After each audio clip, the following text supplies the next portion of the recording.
Fanspeak, where the plan runs deep. The team grind hard, don't eat, don't sleep. From best ball dreams to DFS streaks, they help you print money every single week.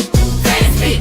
No cap, no gimmicks, we breaking limits. NFL bets, yeah, we live this business. Name and Steve, that OG vision. Draft room killers on a lifelong mission. More stress to the Sunday spread. Fanspeak's that voice that's inside your head. Best ball, DFS, NFL bets. They built it brick by brick, no regrets. Fanspeak team, printing money since day one. Fanspeak, forever. Welcome back. Thank you for joining me in another episode of Talking Ball with Steveospeak. Hopefully you guys caught me. I was just on with PPR Tyler on his channel, talking some rookie running backs and tight ends and doing a draft. If you didn't catch that, definitely check that out after this stream. Just wanted to give some people some time to filter in, and we'll get into some drafts. Not a ton of NFL news today. We got the news, kind of yesterday, that it is going to be Kubiak to the Raiders and LaFleur getting the Arizona job. So we now finally have every coach set. Now we can just start to have a better idea and understanding. Got to get through the Super Bowl this week, so plenty more to figure out. Then after that, with free agencies, maybe some retirements, still a few offense coordinators to finalize, but then of course the draft later. So just wanted to catch up with chat. Start there. We got a guy, Mike Robb. Let's go, Steve, running two-a-days. Yeah, absolutely. It's a lot of fun to be on with Tyler and talk ball, and now doing drafts here. We got Miko from Tyler's stream, so appreciate you for jumping in. Definitely like this episode. If you get the chance, we appreciate all the support. And then, of course, Paul checking in. And Frog Clone, yo, hope you're doing well. And Peanut Punch, enjoyed the rookie talk on my drive home. Appreciate that, Peanut Punch. Yeah, we are going to get into draft in a second. But yeah, thank you guys. Always fun to talk to, have guests, talk to rookies, or be guests on show. So definitely doing a lot more of that going forward. And thank you, everyone, for the support. Let's get into a draft. Our first draft. I'd like to do at least two tonight. So let's start with the big board. And I will count it down in 10 seconds. And in 10, 9, 8, 7, 6, 5, 4, 3, 2, 1, enter. Let's go. We got a couple. We are filled. Nice. So yeah, I think the interesting thing with the Kubiak, we'd kind of been understanding that was going to be the case. Kubiak likely to the Raiders, but now I think the question is, who does Seattle fill in? Because Mike McDonald's a great coach, but he's a defense coach. So who ends up getting that job? Do they hire outside the organization? I could see Greg Roman given the Harbaugh connections. Inside the org, you have their quarterback coach, Andrew Jankovic, who's been with Kubiak, was with Kubiak with the Saints, but has been around a little bit. I think the other one would be Justin Otten, not sure how it's pronounced. Was an offense coordinator for a year for Denver, been in the league for quite a few years, somewhat under the Shane LaFleur tree. So I could see one of those two getting the job. Let's see here. We got DX Filer. That is, who's that? I know that's somebody. So I apologize. Peanut Punch. We got Legion. We got King of Kings. I got the 8th spot. DX Filer. Is that might be Kicks. Miko is in the 11th. There we go. Miko on 1, 2, 3. Got best ball and call. Appreciate it.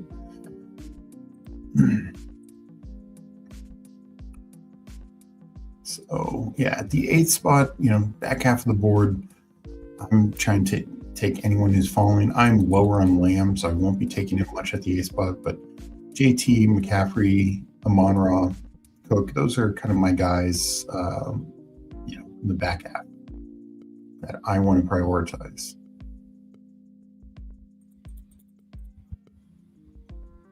I forgot to re-upload my rankings, so they are not in. That's on me, but we will see here who Legion takes.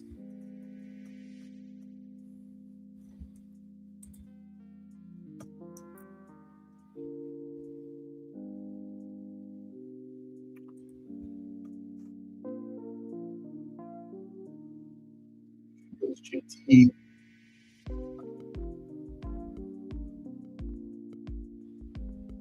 Just the model of consistency.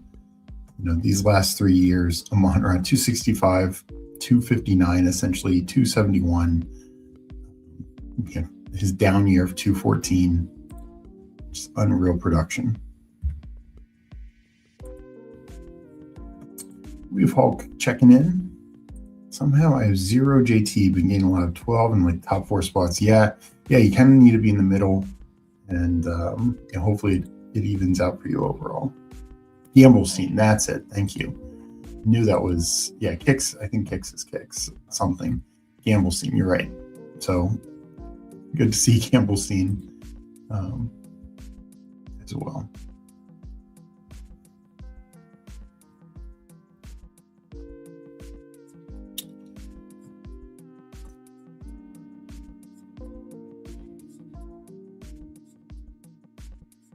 So talked about with PPR Tyler, I'm definitely feeling better about Jefferson. Probably move him up 1 or 2 spots in my rankings. Mid-second round, I can really get behind Justin Jefferson if he is a quarterback not named J.J. McCarthy, or J.J. McCarthy truly has earned the position. It's just not handed to him. Definitely like Hampton and Barkley in that range. Like I said, I'm just a little lower in Love. Jeremiah Love him as a prospect, just without knowing the landing spot. It's tough to say it's better than Hampton or Barkley, or right behind him, Derrick Henry. So Jefferson goes.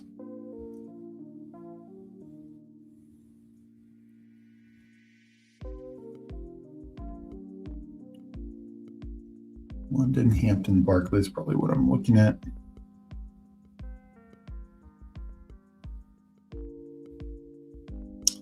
Goes Hampton. I don't love going receiver, but let's give it a shot.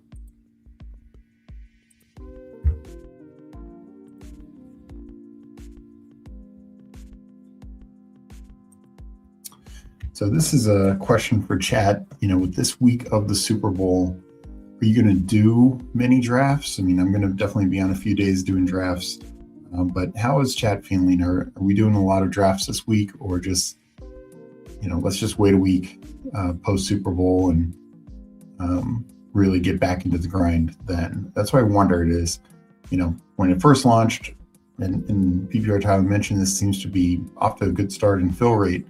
But I do wonder if it slows down the next couple of weeks, and this week in particular. For me, I'm going to be drafting roughly the same amount. I do wonder how others are handling it.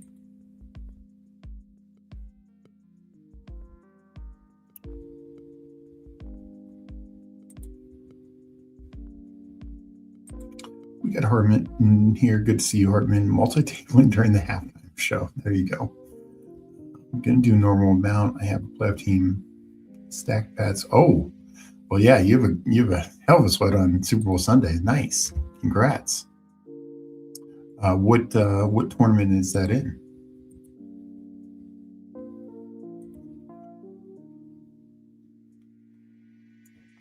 So I know Peanut Punch, who's in chat and in this draft, he's got, I can't remember which one of the mittens. He's got a really stacked team.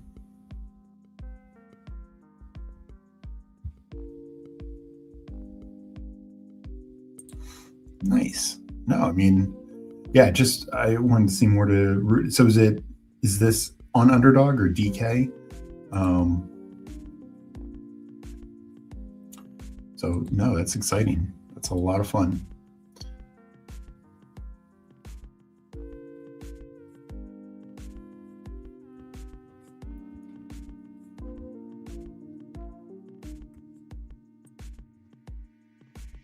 Got Pepper Tony checking in. What's up, pups? Hope you're doing well.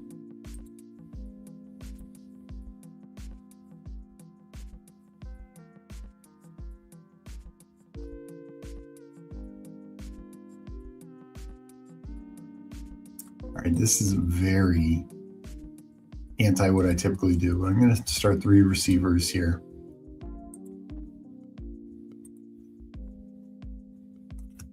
This could end up being like a 3-7-7-3 type team. It might only just stop at 7 receivers when I'm investing so much in Amon-Ra, London, and Higgins.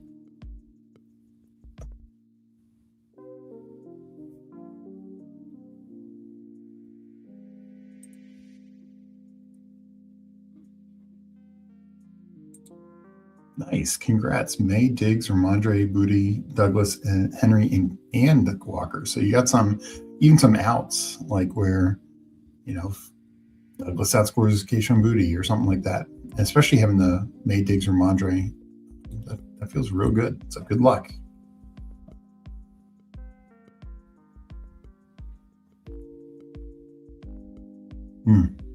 King of Kings, stealing my ETN there. We're going to keep up the craziness, and this is almost assuredly going to be a 7 receiver team. Let's take Devontae Adams. McVay's quote today, like he expects Adams back, and I don't think anyone really has taken any serious retirement talk of Adams this year. And he's been on like the K Adams show, and so I don't think that's a real threat.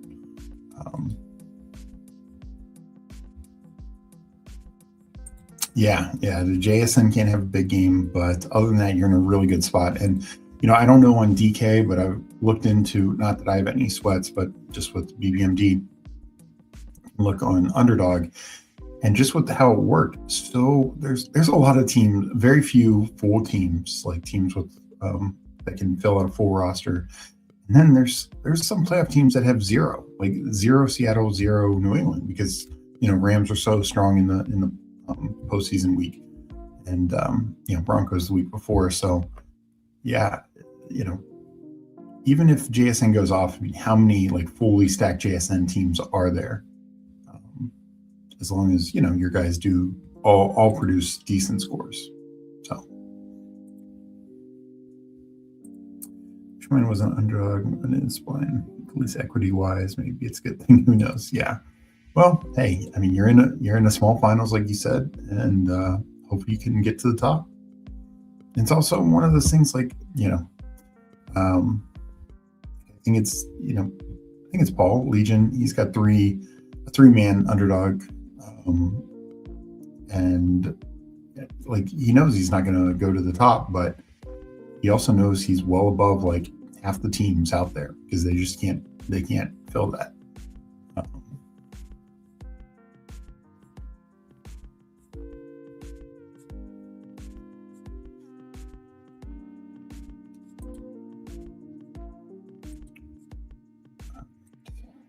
Don't need a quarterback.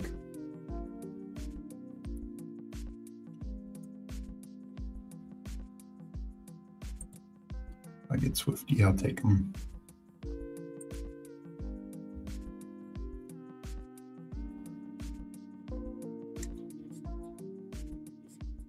There we go. I was worried I was going to have to take a 5th running back or 5th receiver in a row.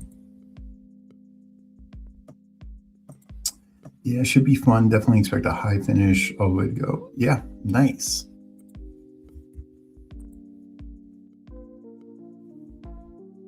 You definitely have to let us know next week how you finish.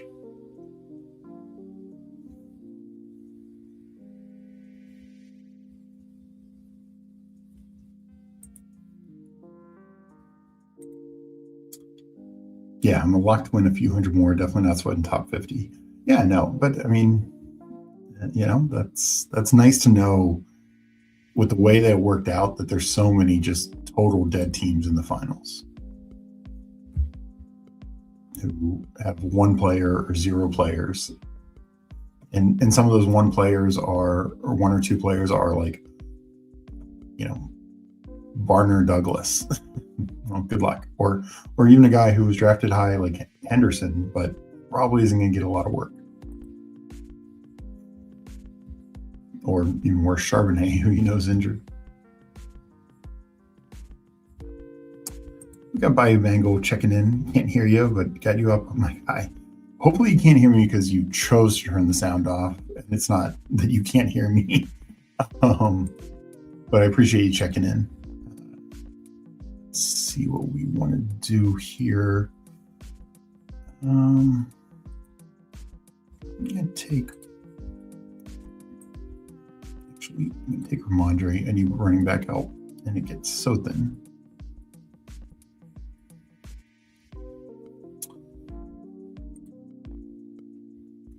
If Burrow falls back, great. If not, I'm not gonna worry too much about it.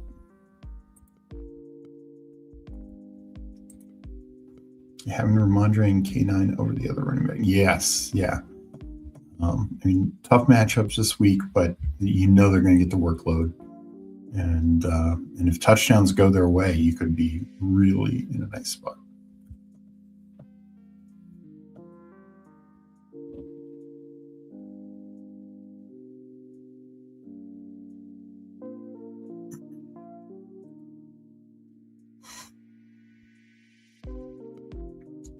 And, for those who don't know, Bayou Bengal here, he has his own channel.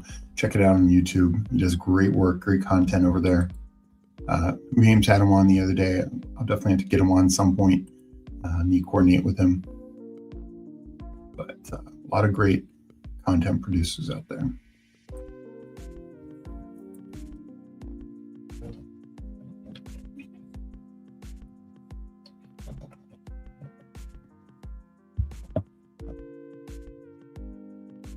We've been seeing more and more Caleb sliding, and I get it with the,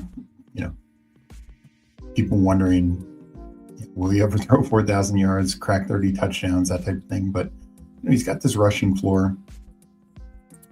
We saw him better down the stretch and in the playoffs, of course. I do think year 2 with Ben Johnson could be really fun, for Caleb. So I'm still quite the fan. Even taking him above like Hurts sometimes. Burrow unfortunately goes. I just think there's a lot of upside still.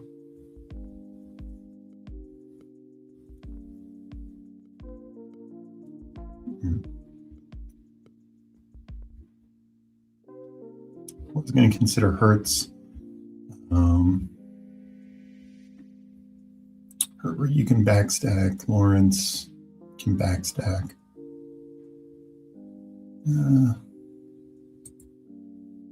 I think I will go Lawrence here.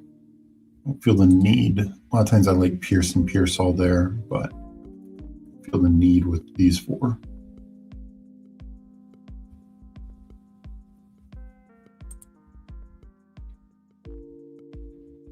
First Caleb, nice. Yeah, I mean, he is tough because you do have to pay a high price on some of his weapons. Loveland goes way up there, and then Burden and Nadunze, and DJ Moore's behind him, but there's a real chance DJ Moore's traded. So I just think in general, Caleb has. He's shown a ceiling, that Bengals game for sure. But just in general, I think we're going to see a much better floor. We know the rushing ability, and I do think he could have a much better consistent year next year. Yeah, and this is where he's fallen to. So I like him here. I mean, I think his initial ADP was a little off, and maybe even still is off, but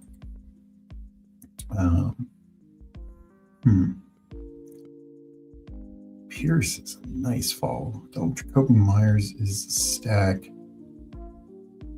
We'll go Jacoby Myers.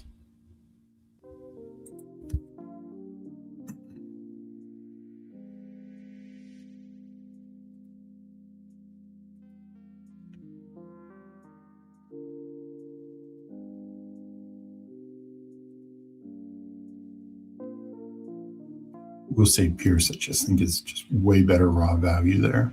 Also like Worthy kind of over Myers.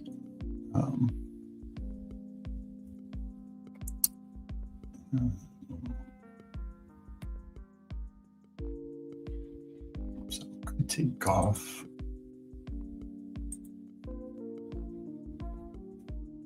See what gets back to me. Not sure what to make out of Hubbard. Do think Dowdle's gone. I just have a tough time believing Jonathan Brooks is healthy and ready. So if that's the case, then I think Hubbard has a good case to kind of be back what we saw, the previous 2 years.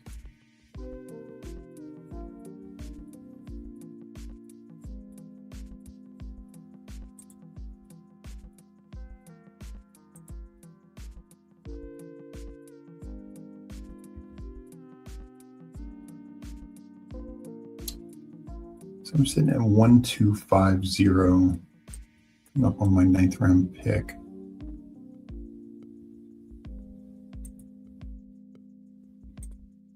Stafford's definitely fallen into an area that I like him.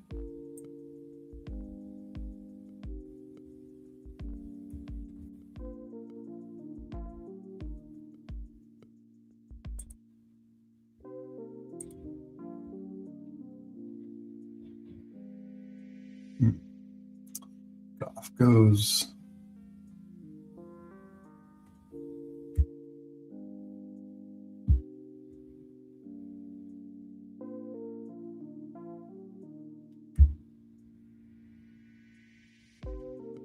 Legion takes Price. That's what I was hoping for.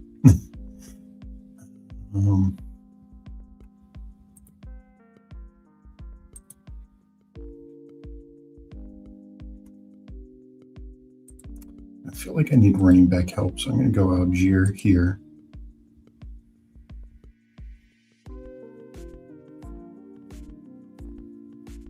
And Stafford doesn't come back to me, I'm okay with that.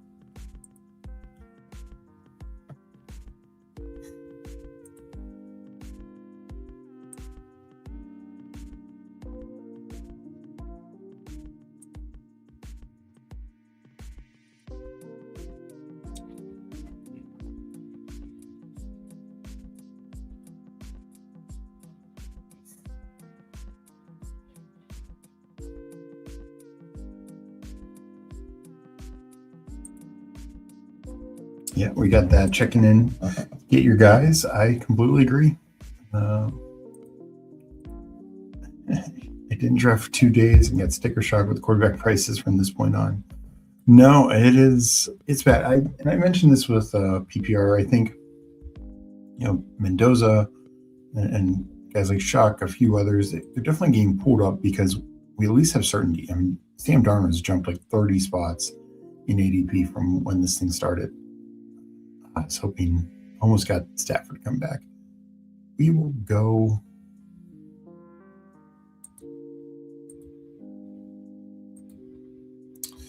Yeah, we'll go Sam Darnold. But it's just like these are the guys we know are going to start. And that's why Kyler's gotten pushed down.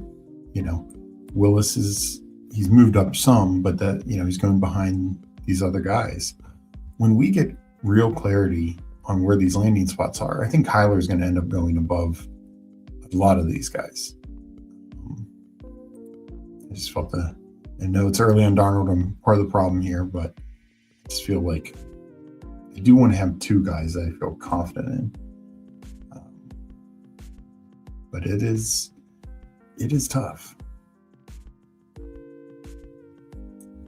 Because I'm not sure if I'm there yet. Definitely not there yet on JJ McCarthy, but Michael Penix just coming back from that injury. I know Stefanski's made some positive comments, but what else is he going to say? I don't think he's going to come in and trash the guy or clearly say, oh, he's not ready. I just worry about that situation.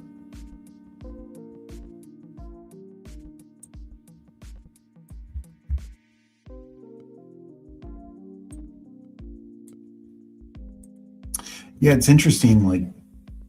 So you had these guys like Caleb's gotten pushed down, Stafford's gotten pushed way down. And again, some of that I think is very valid.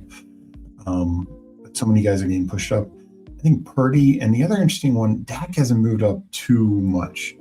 And Dak, when healthy, has just been very, very consistently good for fantasy. Got Mike. Get your guys, Meg voice. But remember, Steve, we put it online. Yeah. And speaking of, there's my sister. We got FK checking in. I think a lot of people will be disappointed when Arizona just goes with Kyler again. I actually think it could happen. I think LaFleur could say, like, yeah. I mean, I can. LaFleur probably can come up with a better scheme and system for Kyler, and would prefer that. And so it honestly wouldn't shock me. I do think Brissett gets traded somewhere, but there's no guarantee Brissett's then starting somewhere else. He could get traded to be a key backup, or like, the Chiefs could trade a late round pick for him or something, or the Colts, and it's like he starts for a week or two, but then that's it.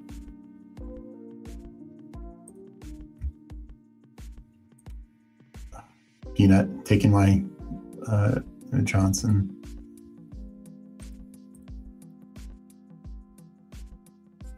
Yeah, that's not great. Don't love that. I'm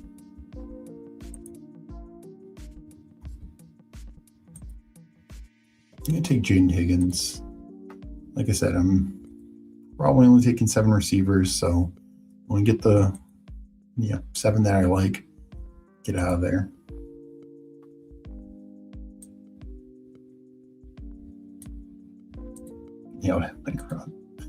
Dak had one of the best advance rates for quarterbacks last year, and he's still the same. Yeah, I don't get it. Like, I mean, we see it, and I know he's had some unhealthy years, but when he's healthy, he produces, and he's producing under different offense coordinators, now different head coaches. He even produced last year when Lamb was out. I think it could happen. I love the Purdy and Dak prices. No worries, Peanut Punch. Let's see. So 2, 3, 6.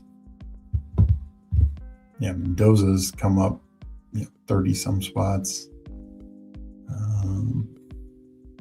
Don't love this tight end range. I mean, Sadiq is falling a little bit, which I think is good.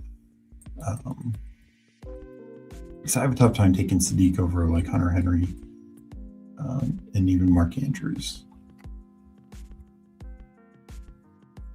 Now, if he gets the perfect landing spot, that could very well change.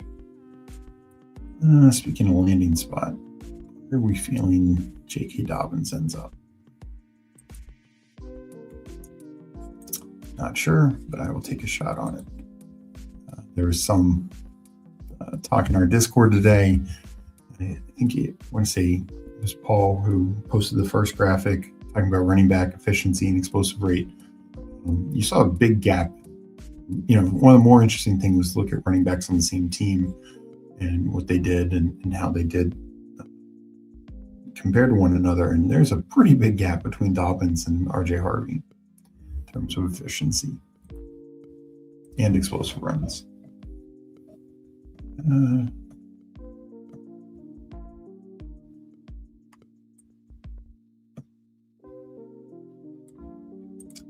Hear me out. Jets get Winston, Brissett, Flacco, Wentz, just filter through. There you go.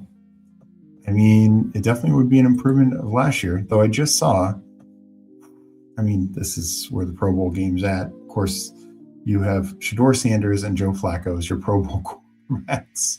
Both Browns starters. Neither played anywhere near full time. And Flacco's best time was, of course, away from the Browns. Browns being one of the worst teams somehow produced 2 Pro Bowl quarterbacks. Apparently Justin Fields was offered the Pro Bowl and turned it down. So that gives you some indication of where the Pro Bowl's at. Another guy who got benched and was just awful, absolutely horrendous. I shouldn't bet again. They auto-drafted Pitts. Yeah, I hate when that happens. Like you said, Pitts wasn't a bad value there. How do you feel about Tate going to the Giants in mock drafts? I wonder if the Giants will go wide receiver in round 1. Could I see them take one early? Particularly Wandale leaves, but obviously Neighbors is a guy. I know it's a new coaching staff, but they gave Slayton real money last year. So I could see like second, third round. I don't know if they go first round. To me, that wouldn't be a great landing spot for Tate. Just clearly behind Neighbors. So I wouldn't love that, to be honest, about Tate's side of things. From the Giants' perspective, it just feels like a overinvestment and not their biggest need.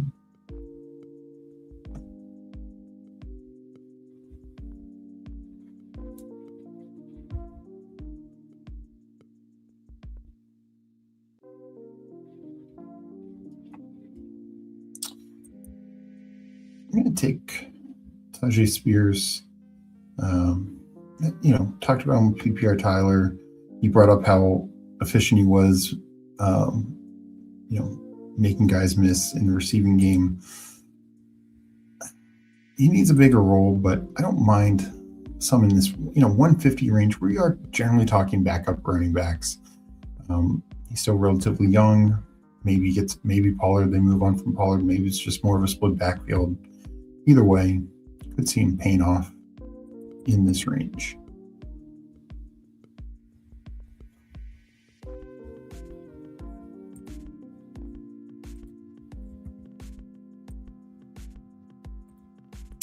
We got GAB checking in, another best ball streamer. Definitely check out his stream. GAB Sports on YouTube. GMGM, Best Ball Tribe, just checking in. Up for another draft after this one. Yeah, I'm going to do one more after this. Who is the Jets OC? Not many interesting options left in the market. Yeah, I don't think they finalized one yet, if I'm not mistaken. So, I don't know who it's going to be, and that's the thing. Like it feels kind of like a lame duck job, because unless there's a big turnaround, probably Aaron Glenn is gone. Katron Allen, Jordan Mason. I'll take the rookie shot here.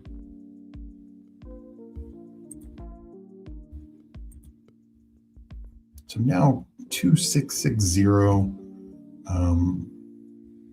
We'll see what the third quarterback leans. I did pass on Daniel Jones, so definitely taking a deeper cut quarterback here.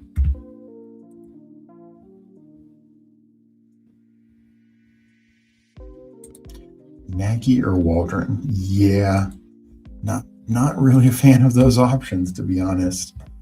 But that's probably somebody who would have to take it, right? Someone who doesn't have much of a job options, and they just want to put the best foot, get something for next year. I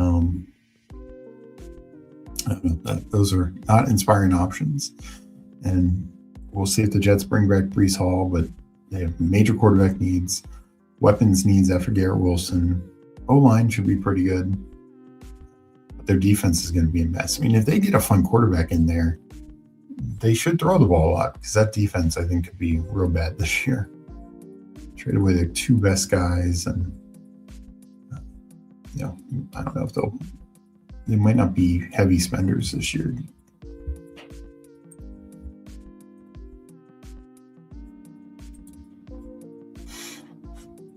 So yeah, I'll definitely do one more draft. 2660. This is a more unique build style for me, going 4 receivers in a row. Caught up some at running back, I feel like. 2 quarterbacks. Wait on tight end. Just probably throw 3 bodies at it.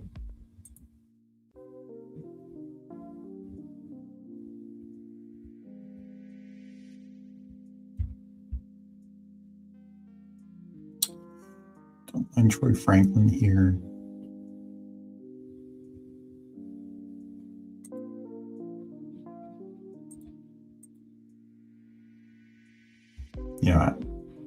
I like Nick Singleton, but he definitely needs to start falling. Too many drafts, I'm still seeing him taking in like the 180s, 190s. And, let me get him in the 200s.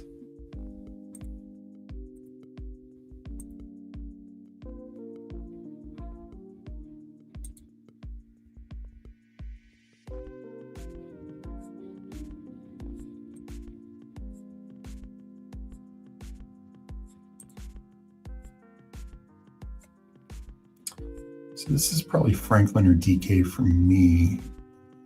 Just finish it up. I think I'll lean Shamari DK.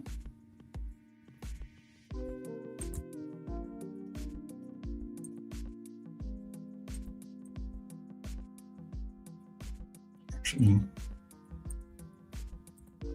I'm going to take Kelsey.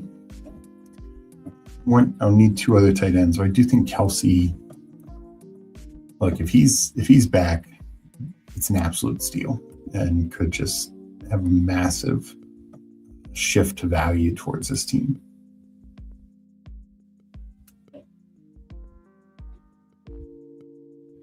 No, I missed that. Oh, I will have to be racking up the drafters drafts.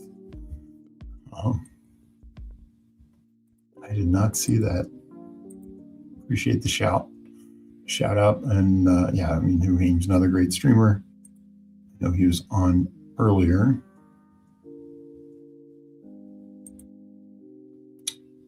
That's wild that there's no ADP for him.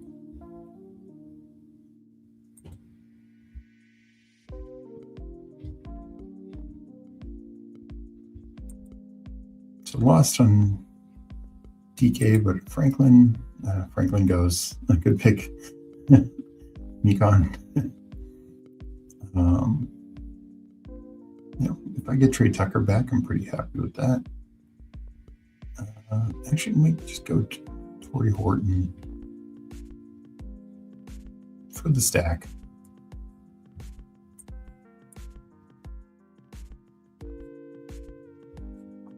I think it's a likely Shaheed. Well, Seattle, I'm sure, wants him back. I think Shaheed probably just ends up being more sought after. I think there's a real, I think Pickens is probably franchised. Evans probably just comes back. I think Alec Pierce, I think Indy, even though money's a little tighter there and they need to figure out the Daniel Jones things, I would not be surprised if they bring him back. It seems like, Steichen really likes him. And he clearly became like the top receiver last year. So if those three go back, then suddenly Shaheed is looking as one of the top free agent receivers. So I don't know if he's going to cut Seattle when he breaks, especially with Kubiak going to the Raiders.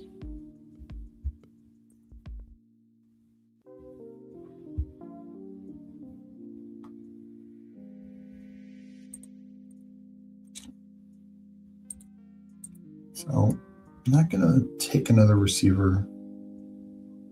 I think we're just good at 7 here.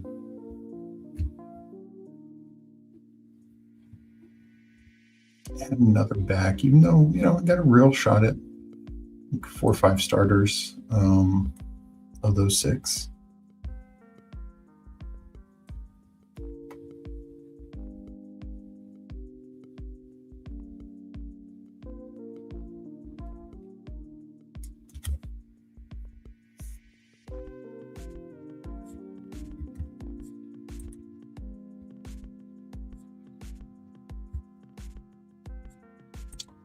We've done one drafters, but 142. I think sorting by average points gives them away. Yeah, no, that would.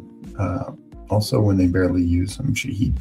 Yeah, I mean, some of that is mid-season trades. So maybe they could, because I could see him going with Kubiak, who he had with the Saints, and Kubiak's in charge of barely using him, but just being on the same page with Darnold, they just might not feel like he's ready.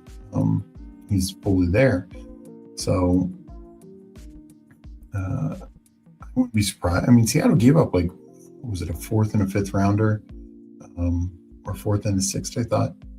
So they gave up some decent picks, but I just think she probably walks. Even though Seattle does have some money, I think they're going to prioritize re-signing Kenneth Walker.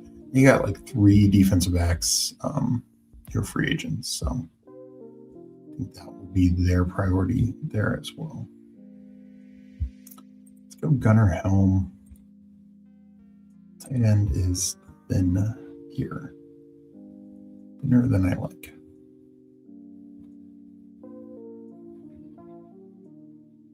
I would consider Eli Stowers, but a little too thin, I think, for him to do this. Quarterback, maybe it's a 2-quarterback team. It's getting pretty thin. I could go 4 tight end, but I think I can get by with Kelsey, Helm, and somebody else.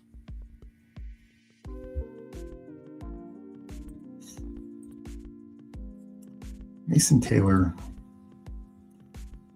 I have a tough time clicking right now, but probably should be more in on.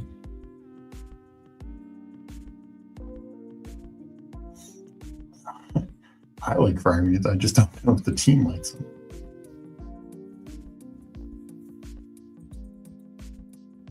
But no, I think Freiermuth, Gesicki are fine clicks. I think Kate Otten is a good click.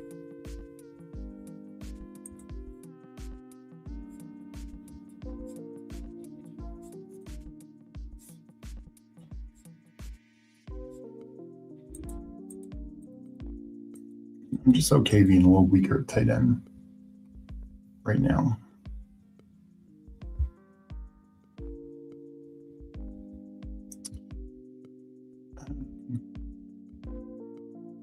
Do Freiermuth.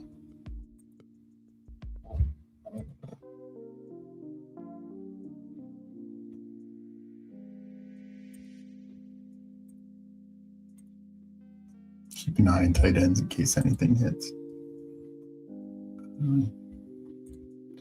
They win the Super Bowl and it's kickoff. Oh, absolutely. I mean, no, he's absolutely helped them get there. Force Slot has 5 quarterbacks. I did not notice that. Good shout out.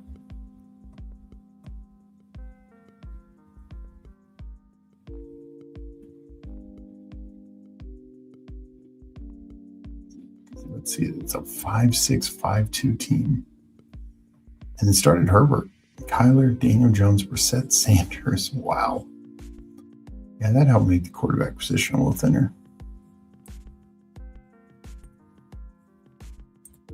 Yeah, that's. Whew.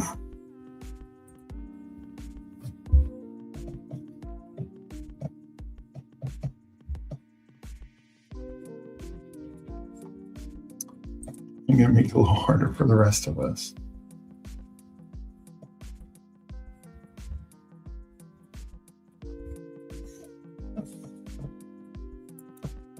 Definitely some fun rookie receivers and stuff here late. A few running backs. Don't hate Randall. Might look at a rookie here like Mike Washington Jr. I mentioned Kalen Black on show with PPR Tyler. I am a fan of his.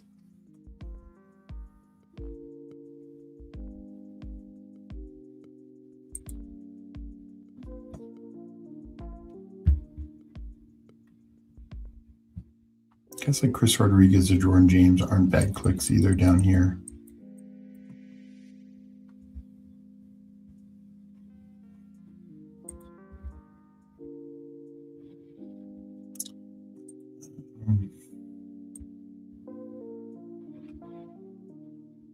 Yeah, I'll go Mike Washington Jr.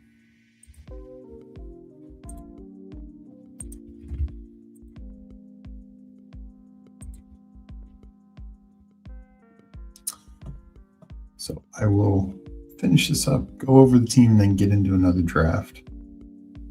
Go over all the teams. So 2, 7, 7, 3. See what we want with this last position. Quarterback. Yikes. And still some names here. Justin Fields. He turned down the chance to be a Pro Bowler.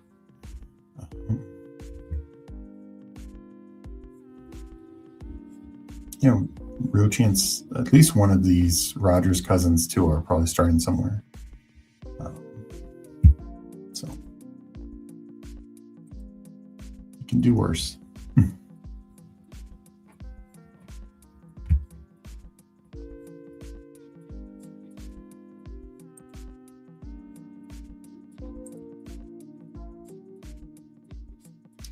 So I'm going to go Marcus Mariota. I think he is the veteran who I actually feel more confident will end up starting somewhere. Maybe not a full year. Maybe it's like a partial plan. But, he's looked nice these last couple of years when given opportunities, and I could see him going somewhere.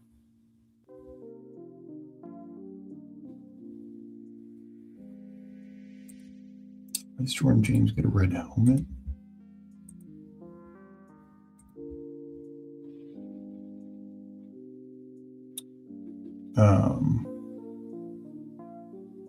Is that on the app or I'm not sure? I mean, he did have an injury last year, so I guess that would be it. Right. I finished up my team, so let me just go over that real quick. Lawrence, Darnold, Marcus Mariota, definitely thinner at quarterback than I'd like, but potentially 3 starters. Started late at running back. Swift, Stevenson, probably good starting roles. Algier, I think, could land well in free agency. Dobbins could as well. Tajay Spears, we'll have to see if he can take over the role from Pollard. Then 2 rookies, Kaytron Allen, Mike Washington. I think Allen is a 3rd-round pick. Washington, 3rd, 4th round. Not the greatest, but at least some upside here. 1 second. Sorry about that. So receiver-wise, started off 4 in a row: Monroe, London, T. Higgins, Devontae Adams.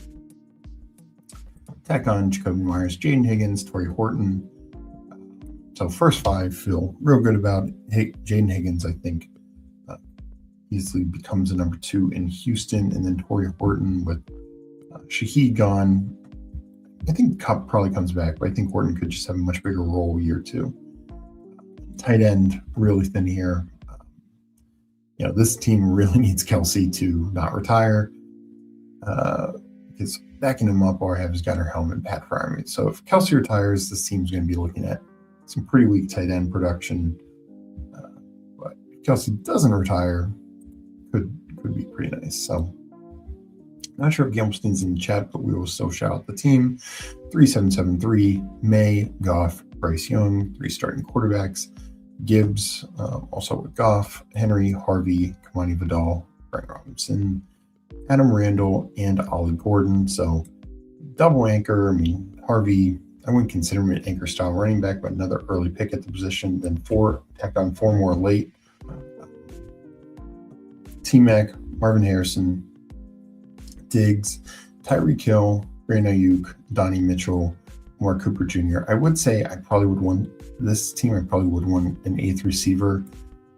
So much unknown when it comes to particularly Tyreek and Brandon Ayuk, also a rookie. So just a lot of unknown in this range. And even Donnie Mitchell, I mean, I actually think that's good value. 190 is really good for him. But it's not the greatest team. So going 7 is thin if one, like say one of Hill or Ayuk misses time, doesn't play, who knows. Then you have Laporta, Strange, Mark Andrews. So really strong tight end room. I think that's a good tight end room. Probably a tight end room that can help build the flex a little bit.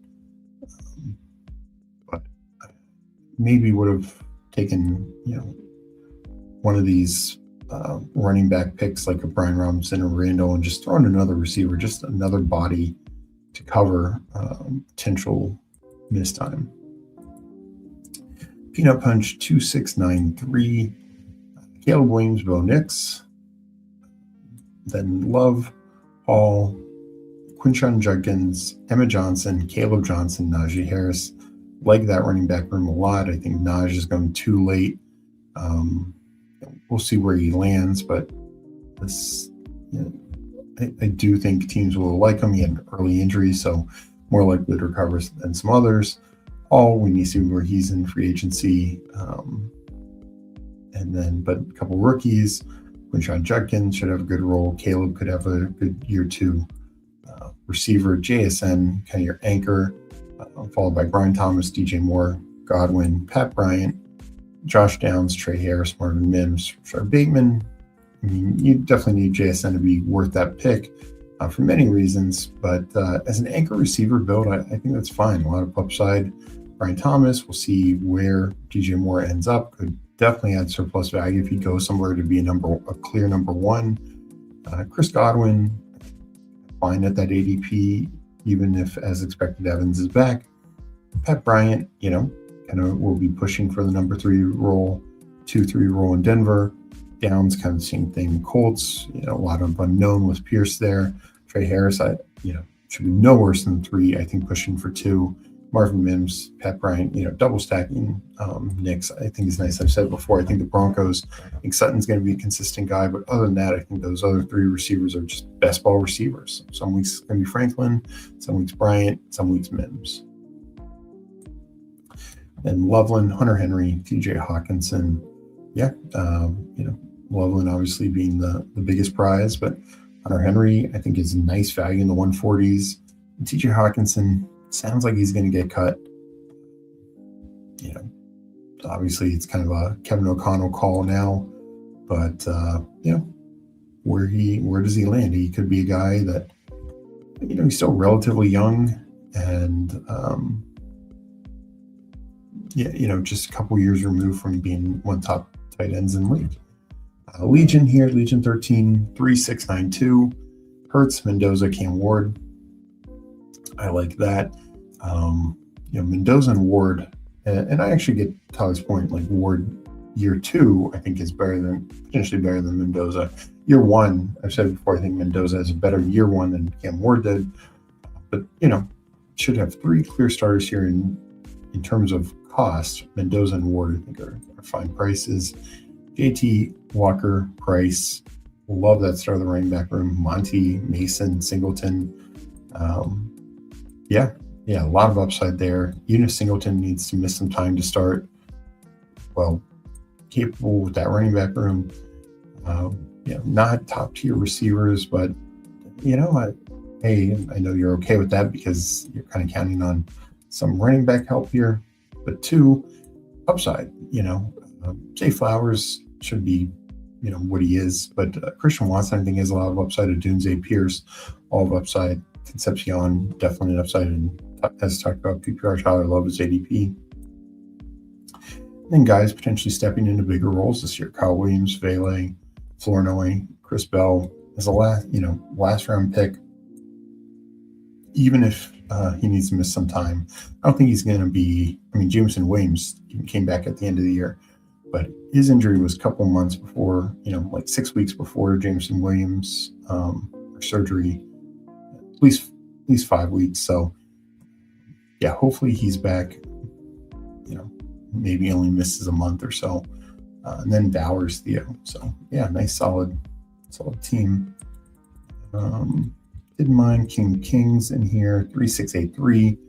Jaden, Dak, Willis. So 3 starting, presuming Willis starts, I think that's a fair presumption. 3 starting quarterbacks, and even if Willis ends up with a bad landing spot, you have Jaden and Dak. That's pretty good. Hampton, I love that pick. ETN, Gainwell. So kind of like a double anchor. Gainwell, we'll see where he lands.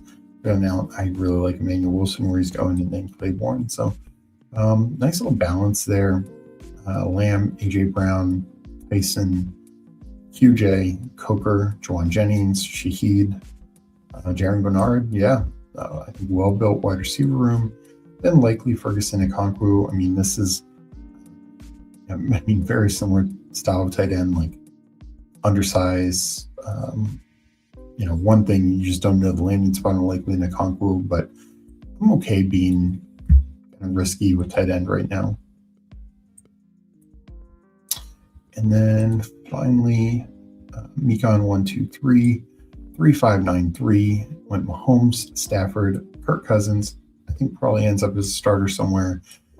Cook, Kyron feels really good. Another double anchor.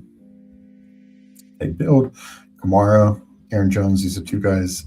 Potentially Jones gets cut, but the chance for them to be lead backs on the team. Hemby is 5th back. Rookie I like out of Indiana, from way of Maryland. Garrett Wilson, Kai Lemon, Mike Evans, which I love his ADP. If he's back, and the other thing I would say about Mike Evans is a couple of years ago, he missed 3 games and was like a top 10 receiver. If he's back, this is absolutely a steal of price. And if he leaves, he's not going to go Cleveland. Like, he's going to leave to go like Buffalo or something like that.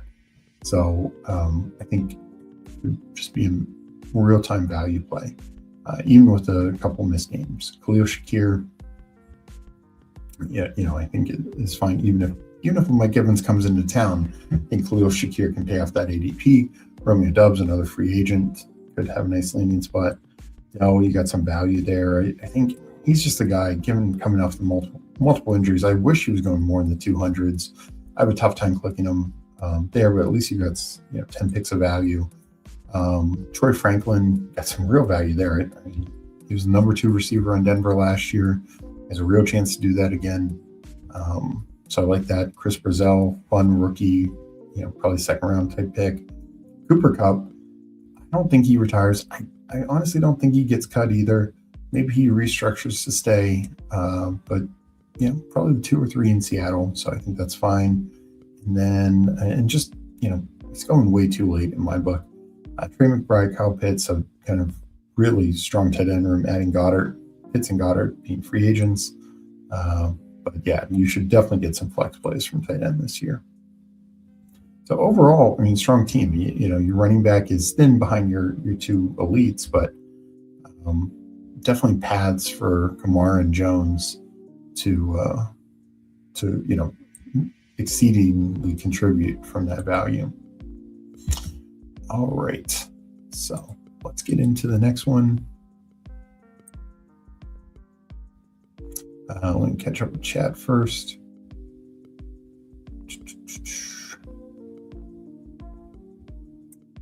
Yeah, the draft board compared to the normal yellow. I didn't notice that. It must have just been on the app. Or maybe I missed that. Sorry about that. She will have a big role in the Super Bowl. He caught a long pass from Rams and gave him plenty of momentum. 2 weeks to prepare. Yeah, you would think. I mean, he's a talented guy. Like I've said it for a couple of years. Unfortunately, got injured last year. But she is a talented receiver. So I think there's a lot of upside there. At this point, Najee has one good eye, one good leg. He's more qualified to be a Pirate than a football player. Yeah, maybe he goes to the Bucks.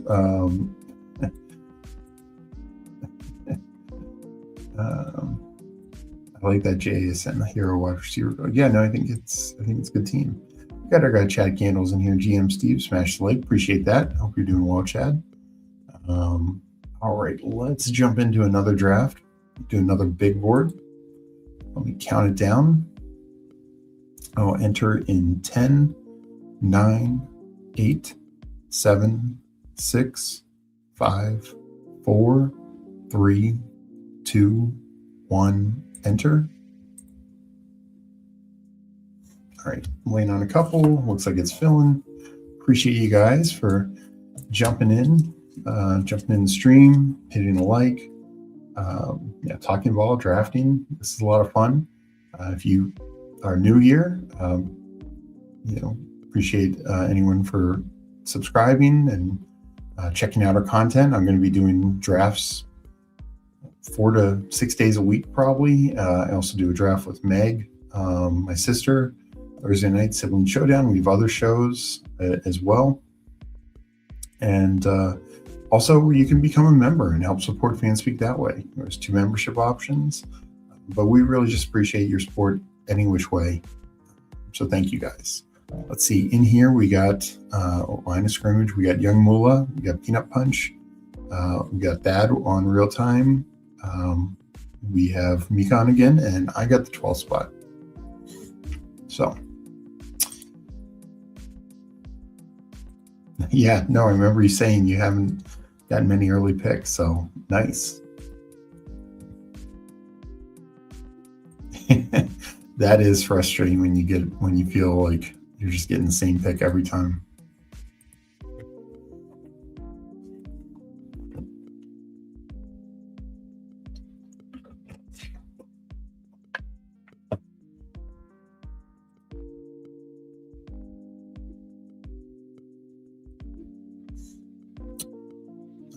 This draft is starting. Bijan goes 1. I mean, that's pretty much my number 1 pick every time. I might mix in some Gibbs or Chase there. Puka's a little tough for me, 1 overall. Stafford just had perfect year. And I do think Devontae Adams is back, and Adams has the profile, as we've seen, to just be a touchdown machine was there was a long stretch of time during the season where Adams was actually outscoring Puka almost every week. And then of course Adams got hurt and Puka, had just a monster, week 14, 15, 16, and even 17. But I just think it's tough for Puka to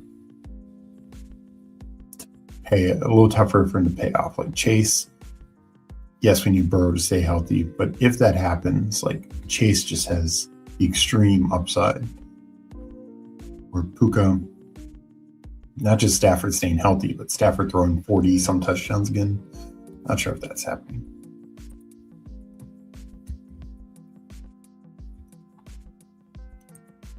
Oh wow, 32 drafts, 0 JT so far. Yeah, that's tough. All right, well, coming up a turn here.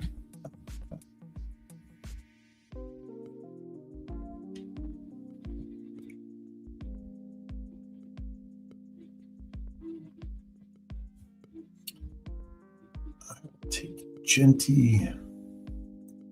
Let me take Genty Hampton. 2 second-year backs. Ideally, Genty's situation seems to be better, and Hampton's his situation I think is better with McDaniel, but just need him to stay healthy. If he was healthy last year, I think he would have absolutely smashed.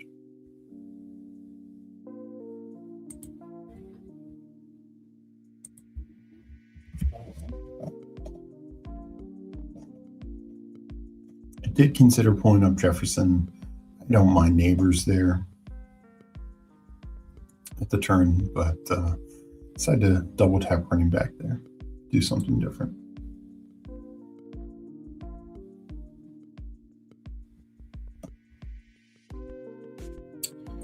Yeah, CD at the 11. I definitely think CD should be like in that 10 through 13 range. I mean, I was hoping you'd pass on CD and not take him at 12.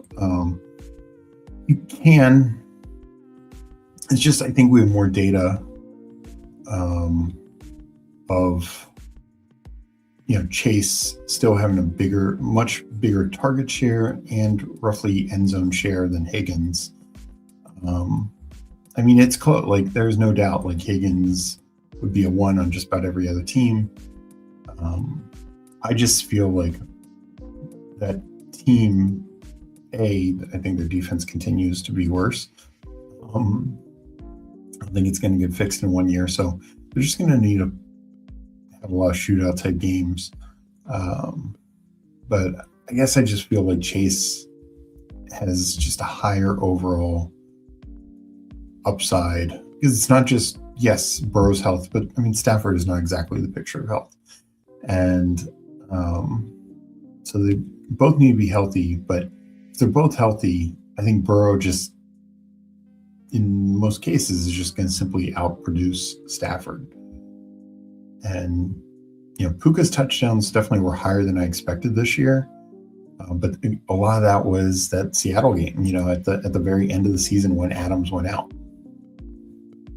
So that would be my thing, where if Adams is there, if all three, quarterback's healthy, both receivers are healthy, I think Chase has the higher outcome. Certainly prefer JT over CMC. I agree. I think I still like CMC at the back half of the first round, but I think JT, that had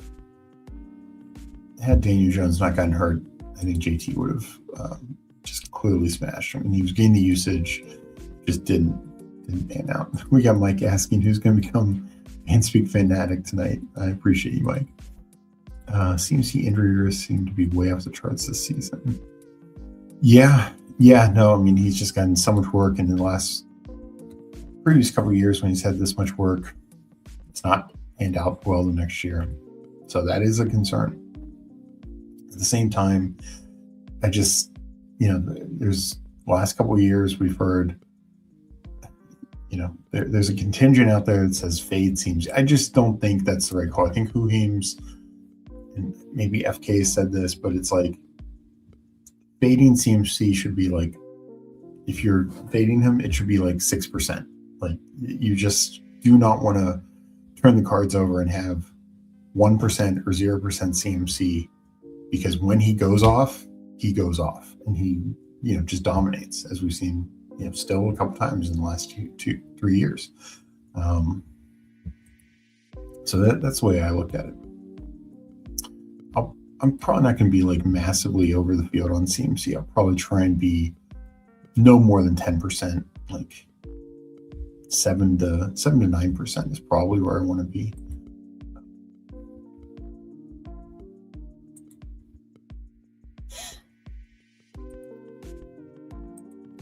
Because the other part of it is that offense had every reason to fail this year, but backup quarterback, some backup offensive linemen, Kittle out, receivers out. There was a time where, of course, both Pearsall and Jennings were out, and Kittle. And yes, like that led to more CMC work, but he was still getting that work even when those guys were back. So I just think Kyle Shanahan is just so great. The Shanahans have always been great with the running back position. So we just know if Shanahan's health, or if CMC's healthy and playing, he can dominate.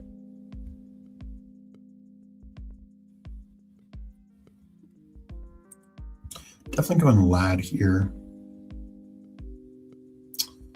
I know I already have a Chargers connect. I think I'll go ETN. I don't love Garrett Wilson at that price. JMO's okay. Adams I took last time. Could go Scattaboo. I think I'll go ETN. I think he's probably back in Jacksonville. That's my lean. I've seen different Jags beat writers think different things. Jags are a little tight on money, but they can move some players around and free up some money. I get the sense that Liam Cohen is not 100% in on Bashal Tutin. And to me, I just don't know if they are going to, they were just so close last year. ETN was such a big part of that. Do they move on from that? Also, let's keep in mind ETN and Lawrence go back to college together. So that could, help his case as well.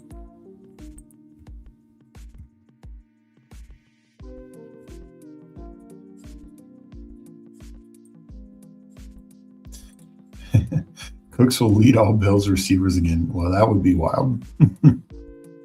I actually will say, people talk about me drafting old players.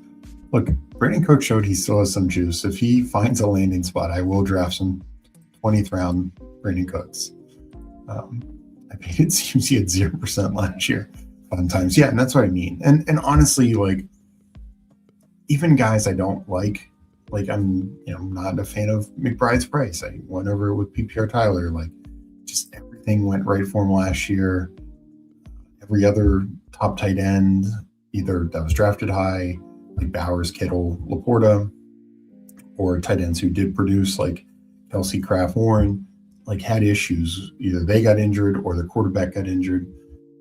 And so there became just such this gap between McBride and everyone else. Those things are unlikely to all happen again. But at the end of the day, I'm not going to have zero McBride. I'll end up 2%, 4%. Don't know if I'll push much more above that if he stays at that price. But I think first couple rounds, I only have zero Rashee Rice, so I don't love that price. He's one I might only have 2%, but I don't think I'm true fading any single person in the first 3 rounds. CMC wasn't exactly great this year, stayed healthy, ton of volume, ton of receptions. His running efficiency was awful, absolutely. But his fantasy points were off the charts, So, yeah, no, I agree. Like, his rushing efficiency was not great. A couple of years ago, he used to be one of the league leaders in like 20-plus yard runs. He He only had like 2 this year, 1 maybe. So there's definitely some concerns there. But my thing is, he's just too involved to not produce if healthy.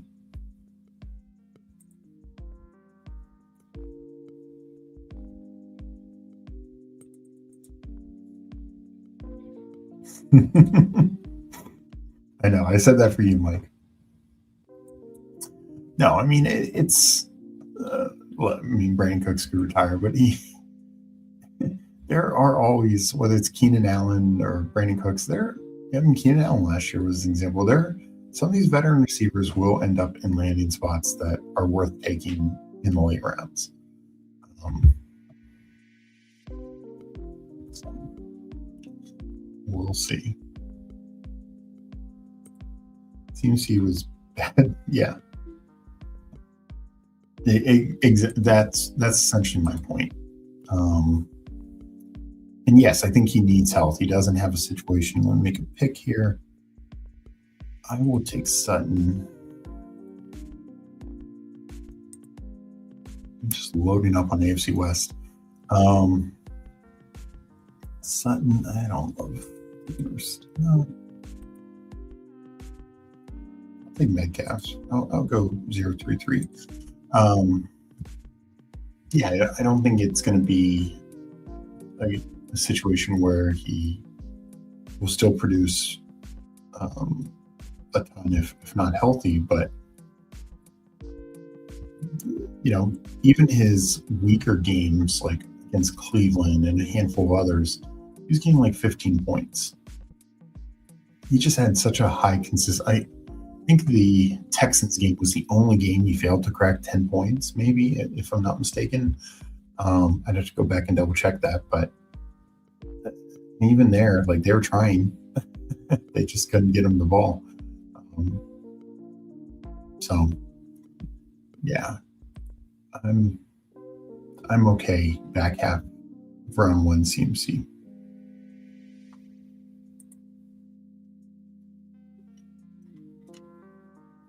It's one, like, I look at these things, particularly early picks, because like later, just like somebody like DJ Moore, I can say with fair certainty that if he gets traded, his chance of exceeding wide receiver 44 is extremely high. And I think if he doesn't get traded, he's probably right around there. But early guys, like, yes, Bijan might not be RB1, but he still could be, at RB2 or 3 or 4. You're only getting Bijan at essentially pick 1 or 2.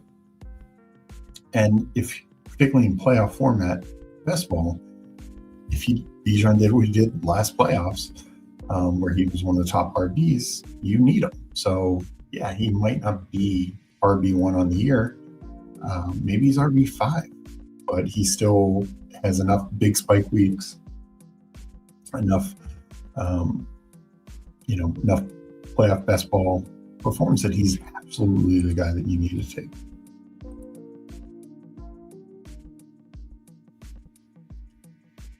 So, like, yeah, I'd bet against CMC being RB1, but I would not bet against CMC being RB8.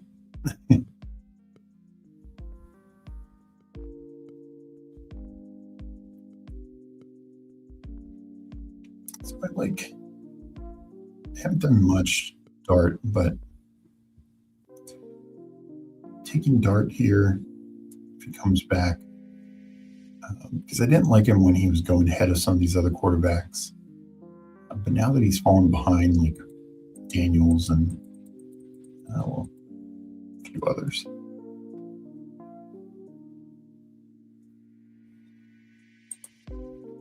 So ideally, Herbert gets back to it. I like that we're seeing Herbert more in the 80s.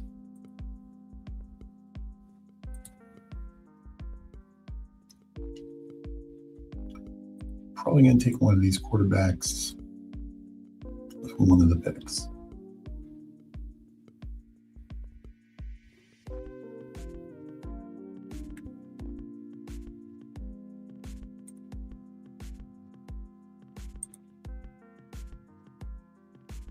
And they go back to back. Oh, that's unfortunate.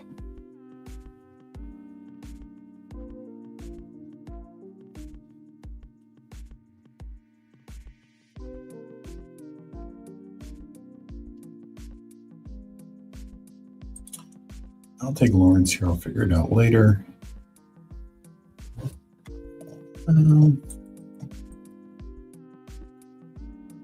like Pitts, but I think I'm going to lean Kraft in this build. And Kraft was incredible up until he got injured. 101 points in half a year. He was in line for just a monster year.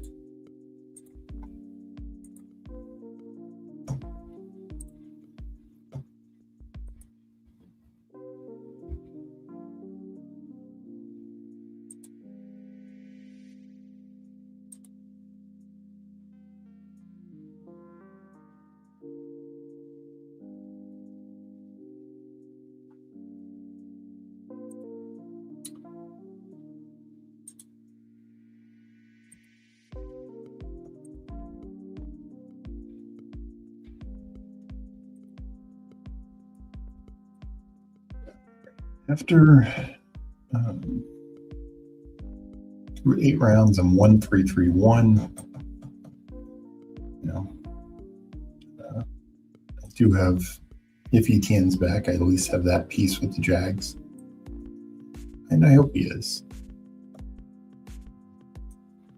As for other quarterback stacks, maybe Love if he comes back. That's kind of right around where he goes.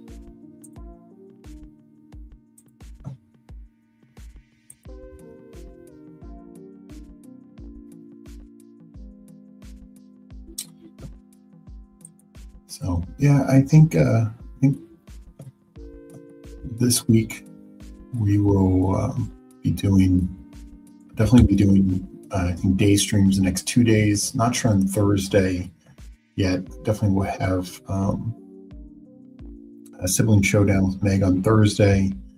Friday we're gonna do a prop party and like Degen talk. Not sure we'll do an underdog draft or not. We might. I think we'll talk some props and do a showdown lineup. And then this weekend, not sure if I'll do anything before the Super Bowl. Next week, though, definitely should expect shows Monday on most days.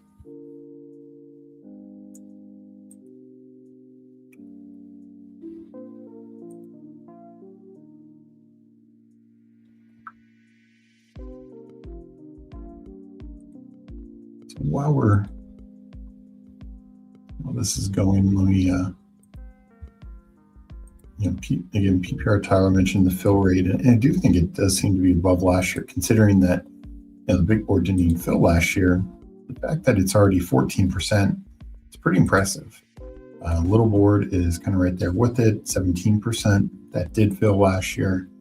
War Room, 28%. So that's definitely trending to fill pretty quickly. And then you have the bigger board as well, that's at 13%. So that's actually pretty surprised on that one, especially a lot of times higher dollar stuff people wait on, which makes sense to get more and more news. So I'm not sure if there's a ton of upside to draft bigger board teams this early. Maybe one, like if you're maxing it, do one now. You can see that.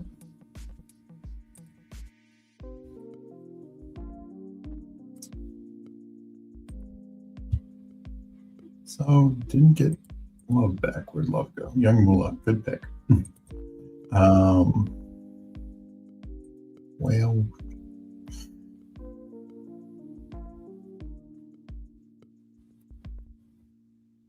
definitely take Denzel Boston.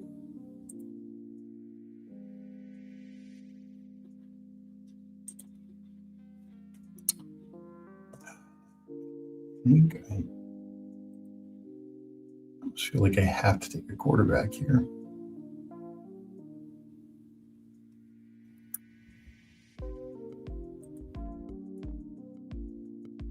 just take the Stafford fall.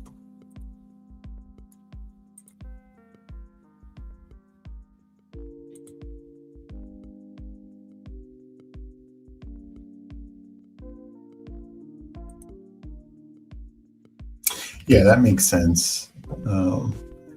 Spread it with the fill percentage. Yeah, I can see that, like doing one early, one in a couple weeks, and because that one definitely didn't fill last year either.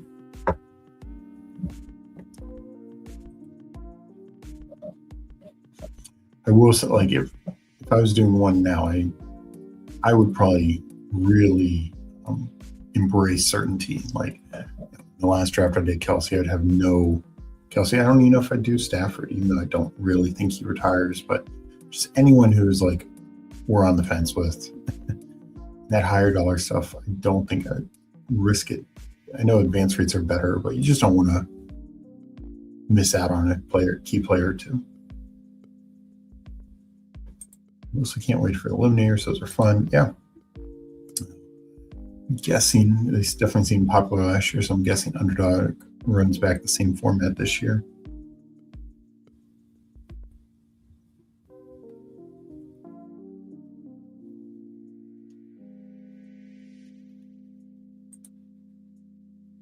Take Brendan Strange if he gets back, but that is a while.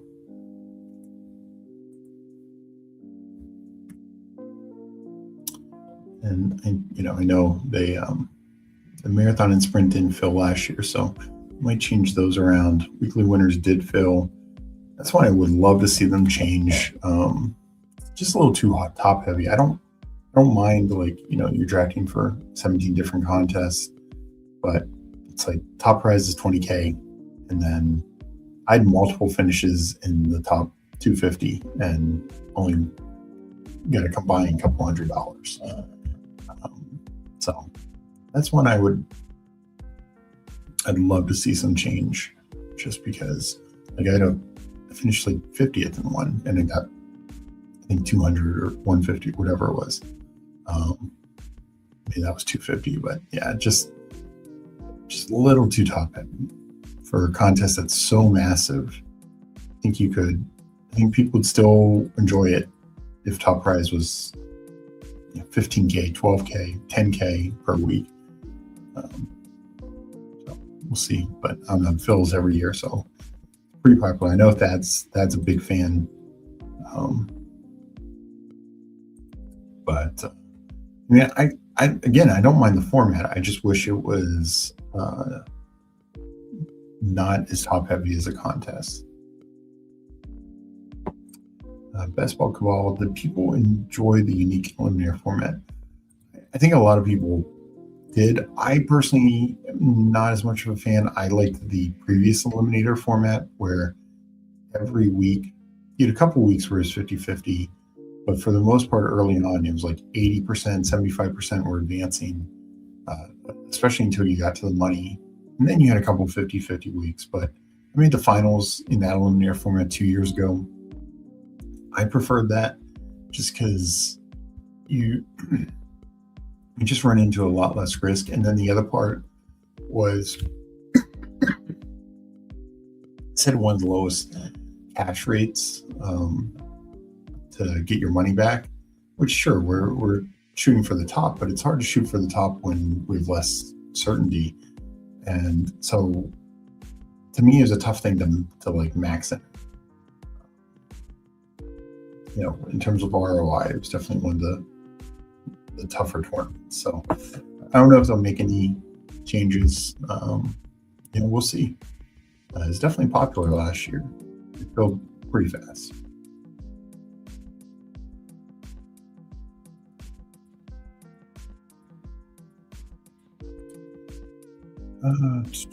Coming up here, we'll do Concepcion. Get a share of him.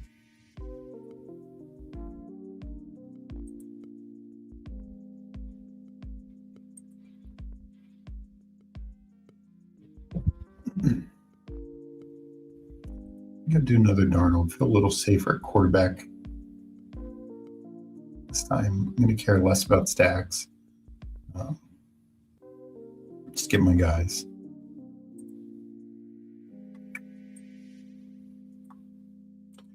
I preferred a limb to weekly winners. Felt like I had a real shot. Weekly winners felt like more like a crapshoot. Yeah, I mean, it's tough because you can have really good weekly winners lineups and you win like, even top 1,000 wins, what, 25, like $50. I can't remember.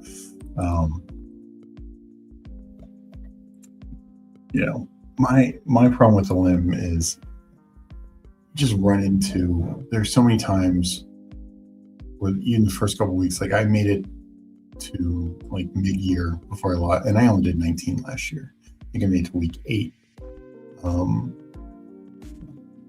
when I lost my last one. It was just like I had so many weeks where my strongest teams all failed, and then the ones went through, and just like, that's just less fun.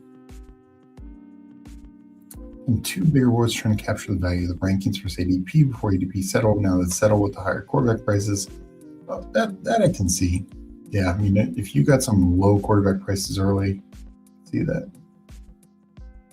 Probably gonna do marathon sprint this year though. We did like 2K in volume last year. Probably nice.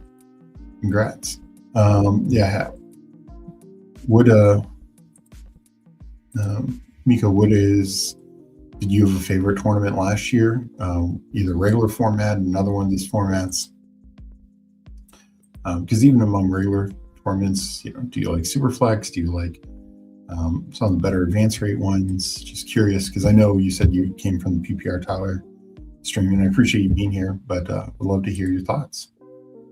And feel free, to subscribe. Also, we have a free Discord. The link should be in the description.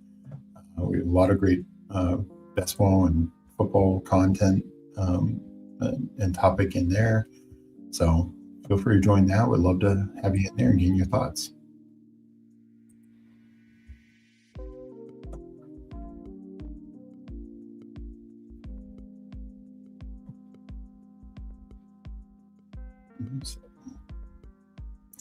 Not the most fun quarterback room, but I wanted a bit more certainty here.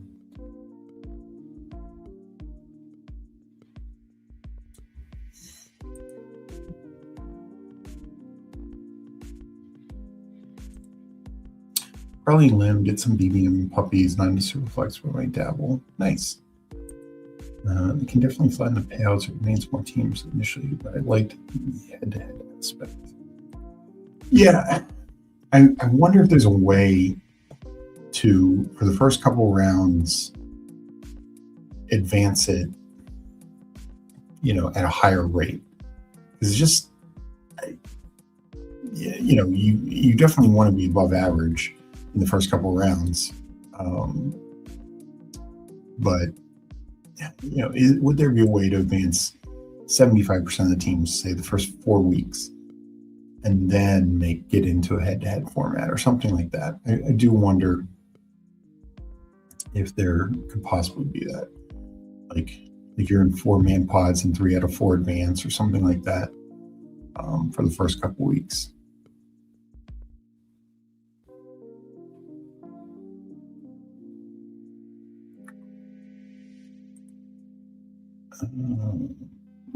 Not a running back area that I like.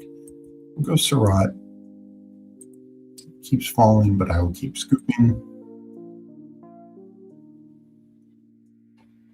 I don't need quarterbacks, so I don't need to go. I will take Braylon Allen here. If Breece Hall leaves, Allen could take over as a starter. Should be considered Barner, but I don't like pulling Barner up.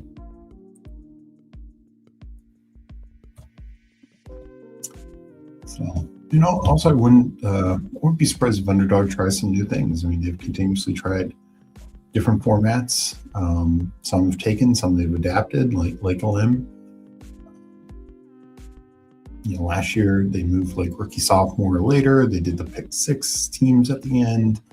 See them doing more than that. Of course, there's the first quarter stuff. I think that's clearly the way they're going.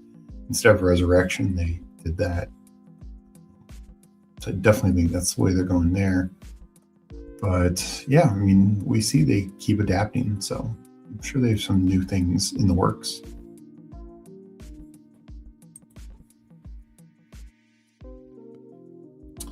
So sitting 3-4-6-1.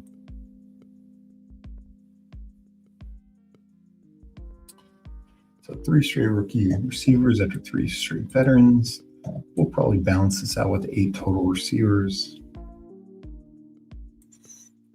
Started 3 running backs, then was able to take a big break there. And have Kraft as my anchor tight end.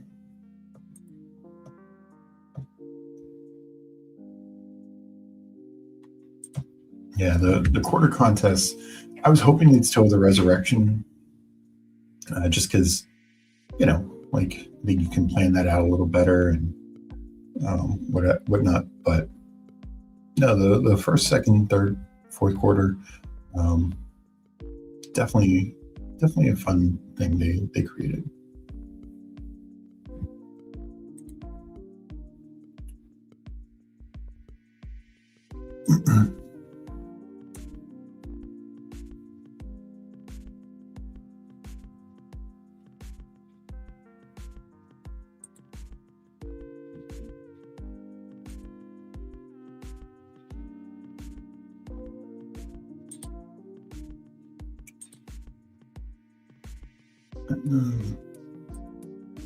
Theo.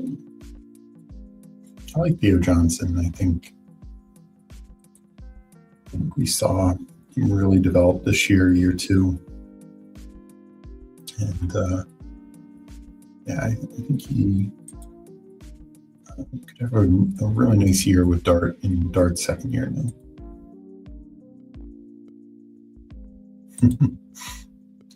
Yeah, I mean, these rooms, it's tough. I mean, the lack of certainty has people reaching. I mean, last draft, I got Darnold this time 133. Last draft, I think it took him what 118 or whatever it was. And as I think I mentioned, one team took 5 quarterbacks. That was why.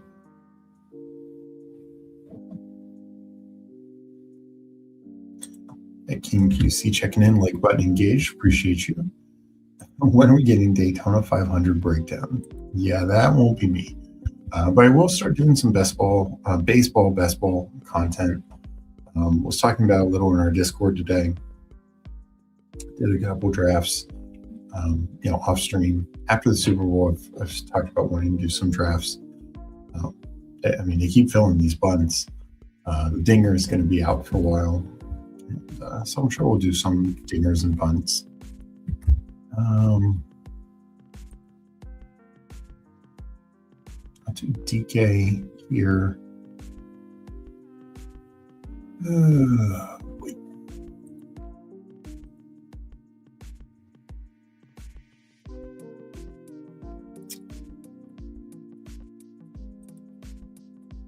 To Chelsea.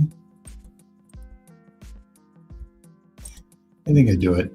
Just the, even if it's anything like these last 2 years, 155, 146, we're just talking massive tight end value here. He was third in total points, 9th in points per game.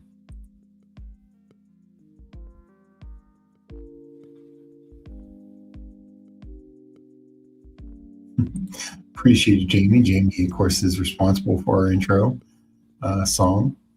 Absolutely crushed it. Hope you're doing well. Sure, absolutely. I appreciate you jumping in chat. 3 quarterbacks has taken over. Was in a room, 10 teams at 3 quarterbacks, I think. Yeah. Yeah, no, I think it has. For sure. Last year, we just had so many injuries. We had so many benchings and just weird situations. You were taking guys like Tyler and Justin Fields in the top 100 picks. After Fields signed with the Jets, and neither one. Tyler was kind of soft benched. Fields absolutely benched. Um, and then just injuries. And look, the guy who won BBM, 3 quarterbacks, they weren't the most inspiring quarterbacks. I mean, Brock Purdy's who he needed, but he missed so much time last year. Chuck didn't start till the last 7 games, right? And Bryce Young, but still, that won him $2 million. Sam Sherman, and I mean, Purdy was clearly the playoff quarterback. He finished as QB3 week 1 of the playoffs, and then 1 weeks, in weeks the semifinals and finals week.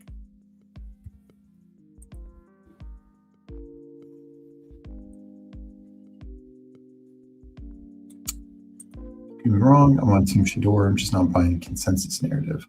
Yeah, I mean, I just want to make sure that he's fully got the job this year. It's a new staff. I know, Monken's first comment was, "We tried to get you last year. You're home," or whatever. That sounds great. But I mean, again, what's a new coach going to say? Get out. But no, I mean, I've taken Shador once or twice. I like it more in the 200s. Because I do think there's a real chance he just is the starter this year. And even starters on bad teams, even bad starters, can produce some still usable fantasy weeks. I remember a couple years ago, Mac Jones, who now's key backup, I don't think he gets traded, but Blues rebuilt some of his stock. I'm going to make my picks, and then we'll finish the talk.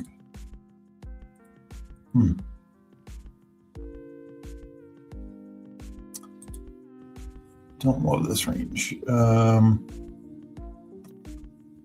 Go Claiborne, and then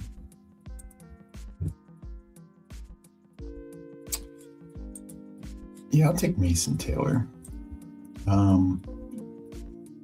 Would have loved Parkinson to come back, but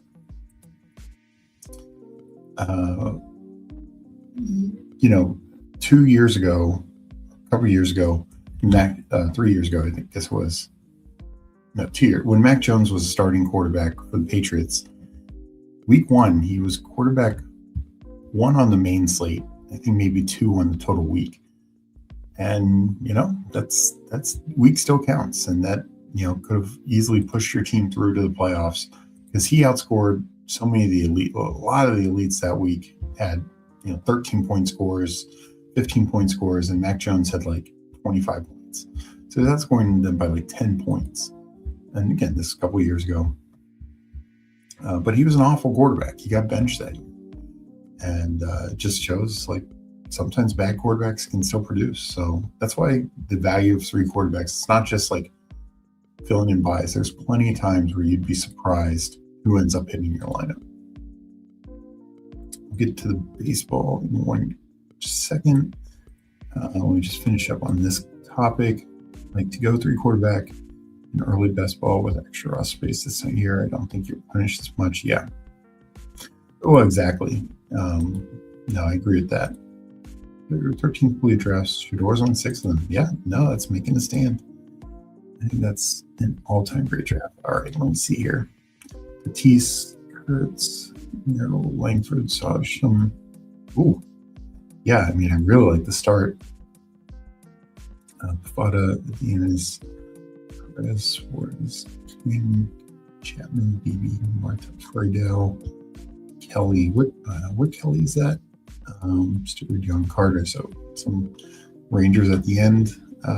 No, I think I love, because I look for elite guys up top, but really strong outfield. I love a good outfield. Seems like a good balance of Merrill Kelly. Gotcha.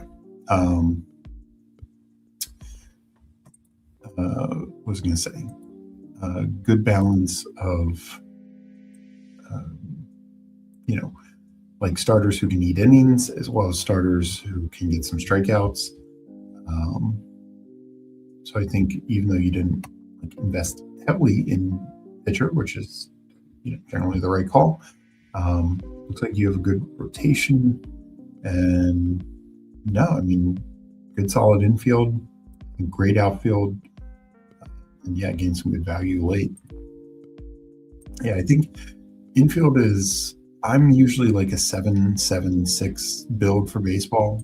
7 pitchers, 7 infielders, six outfield, but that's also 6 early, more in the early side outfielders, like at least 4 or 5, and definitely 4 in the top 10 rounds, if not 5.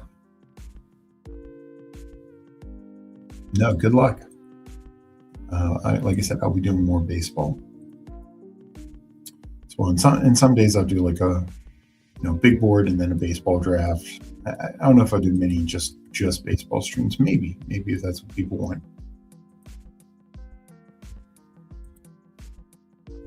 So definitely let me leave a comment after the episode. Let me know if that's what people would want.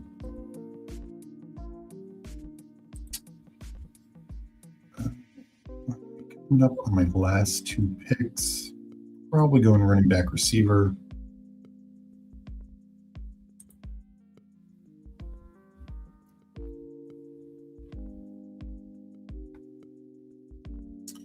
I'll take a Brashard Smith shot. And then receiver-wise, well, if he gets to me. Receiver-wise, do I go rookie? No, I've taken 3 rookies. I should take another vet.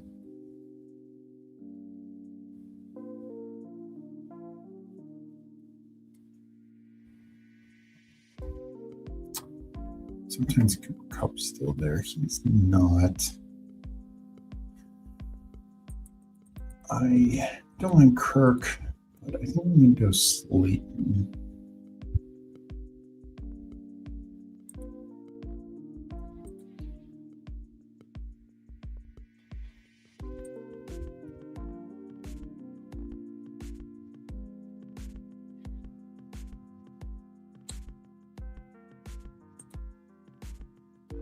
Thanks. I want to offer up an NFL contest strategy idea, shelf case running back.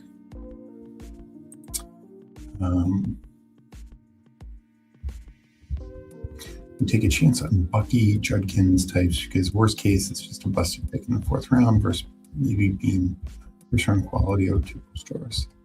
Yeah, I mean, I think a lot of people who do 0 RB, and I know you're talking a little different, pushing in the 4th round upside, and there is that. I mean, there are. Let's look at the board. You still have the ability of some running backs in this 4th round range, like Judkins, Scatteraboo. I mean, Scatteraboo would have been top 5, top 6 running backs if he doesn't get hurt. ETN, we see what he did. So I get that. It does fall off the table after those guys. For sure. Bucky, where'd Bucky go in this? So you mentioned Bucky. He went there, 32. So yeah, I mean, I really like Kyron. I think we're getting Kyron at essentially the same price as last year, and he absolutely produced. Yeah, the problem is just after this range, it dives off the table. I mean, Swift and Javonte have some confidence in. Endo and Harvey, year 2, I know, explosive, I know, but those are tough prices, particularly if they're bringing back Dobbins or somebody else for Harvey. And I think it still could be Ramondre's backfield next year. So I really like Ramondre's price. Wow, we went 80 here. That's a nice pickup. I will say, in the same range, well, maybe not wide receiver 1, but Devontae Adams was a top tier receiver. I do think McLaurin's a tougher outlook. I think Watson and Burden are interesting in what their upside can be next year. I think McConkey really gave Mike McDaniel is so massive for Vlad McConkey, I feel like. As for later receivers, obviously some rookies can really be much better than their current prices. But I do think there's some value here with guys like Sutton, Metcalf, Evans in particular, BTJ for sure. And, Alec Pierce, depending on landing spot. Again, not that he's going to be wide receiver 1, but Evans can be a top 10 receiver, and we're getting him as wide receiver 40.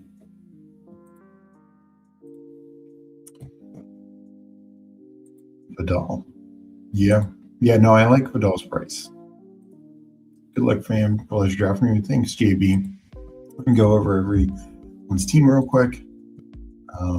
Speaking of, starting with GAB, Dan Mula, 3773, Love, Shucks, Shador, Gibbs, Tootin. So you went anchor running back, Tootin, Price, Jonah Coleman, Mason, Singleton, Najee Harris. It went 7 running backs with an anchor. I get that. A lot of upside plays, some fun rookies. So, no, I think it's a balanced RB build. Rashee Rice, AJ Brown, Watson, Lemon, Harrison. A lot of early investment that somewhat can make up for if Rice, there's some question there. Bond is a nice last round click, especially if you do have Shador. Has a real chance to have a nice rookie year, a real chance to take his game to the next level, particularly with Njoku gone. Maybe they move on from Judy. We'll see. But no, solid receiver room. I'm not a fan of Rice at that price, but overall, got a lot of upside here. And Juwan Johnson, late tight end build. I like this. Juwan Johnson, Helm, Arroyo. I don't know what to do. I think Barner has shown more than enough to be the guy. So Arroyo is just kind of in a weird spot right now, but second round pick, a lot of athletic ability. We'll see if they can find a way to incorporate him more. Punch going 372. Lamar, Burrow, Daniel Jones, 2 of these quarterbacks who we know can just dominate. Plus Daniel Jones late feels nice. Brown, Judkins, Emma Johnson, love that start to the running back room. Kamara, Sampson, so totally covering Cleveland.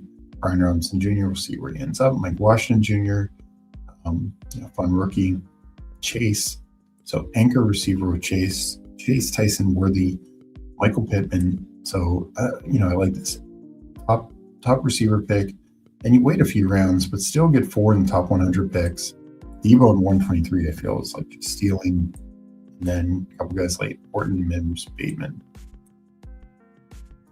Bowers, Andrews, only having to go 2 tight ends there. No, I actually like that build quite a bit. Get that in here, 3683, Jaden Daniels, and then the Mendoza Ward combo. We saw, I can't remember if it was Paul. Somebody did this in the last draft where they took a quarterback early, then doubled up on Mendoza and Ward. I like those value picks. The Wanker here, JT Walker, Corm, JCM, Ollie Gordon, Chris Rodriguez. So I actually like JCM more when you are getting Chris Rodriguez, because I think you're semi-covered. Definitely in a lot of ways, Washington could upgrade their running back room. But at least you're taking 2 shots at it there. Pickens, Terry, Jacoby Myers, Matthew Golden, Donnie Mitchell, Franklin, Ayuk. So Ayuk, when you're getting him at the fall, I think that's fine. I'm definitely not a big fan of him at ADP. There's a chance he returns massive value, but there's just also a chance he's a dud again. Then Iron Man, and I like doing him in an 8 wide receiver build for sure. Fannin, Gadsden, and then Jake Tonjes, who could play quite a bit early on with Kittle recovering from the injury. And then like 3683, Dak, Goff, Mariota. I did that last time taking Mariota late. I think he's a fine, essentially last round quarterback to invest in. A little bit. Hall, Javonte, and double anchoring running back there. Aaron Jones, White, Mixon, Isaiah Davis. If Hall leaves, you could get a 2-for-1. Hall goes to a better landing spot. Davis moves on up. Lamb, Garrett Wilson, Carnell Tate, Steph Diggs, and in Wandale, Jacoby Lane, Calvin Ridley, Cooper Kupp, and then Bride, Ferguson, and Goddard. So nice, strong tight end room again. strong quarterback room. And the running back room, particularly if Aaron Jones stays and White gets good landing spot. Mixon, I think, is a fine click in the 200s. Now he's moved up some, so you're getting some fall there. So nice builds all around.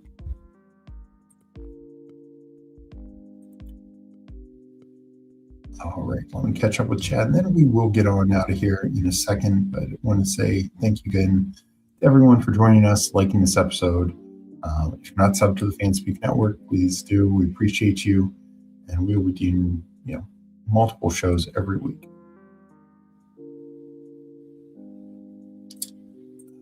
Balance is where we often go wrong. Defensive drafting would be better strategy than balance. Interesting. I think there can be a mix, to be honest, and I think it all depends on what you're looking at. You definitely want upside plays. You don't always want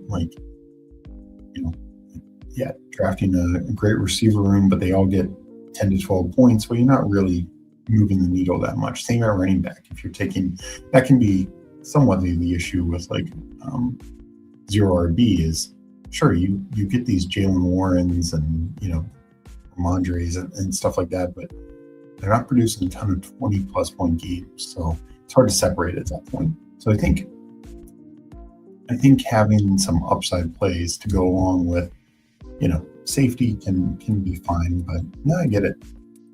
That Brian side and value could be 1 and 10. I don't think he's going to be the one. I think Sutton's pretty locked into that.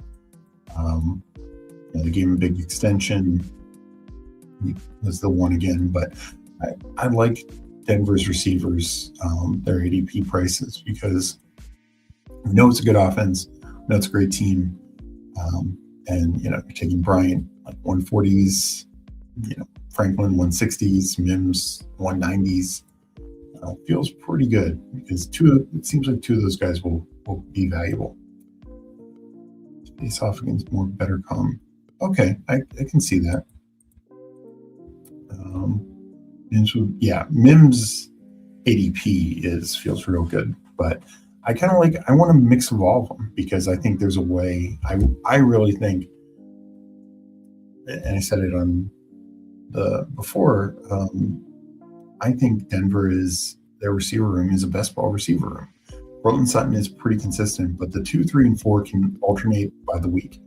There's plenty of weeks where that number 2 receiver of the week is going to pay off fantasy wise. So some weeks it's going to be Franklin, some weeks Bryant, some weeks Mims.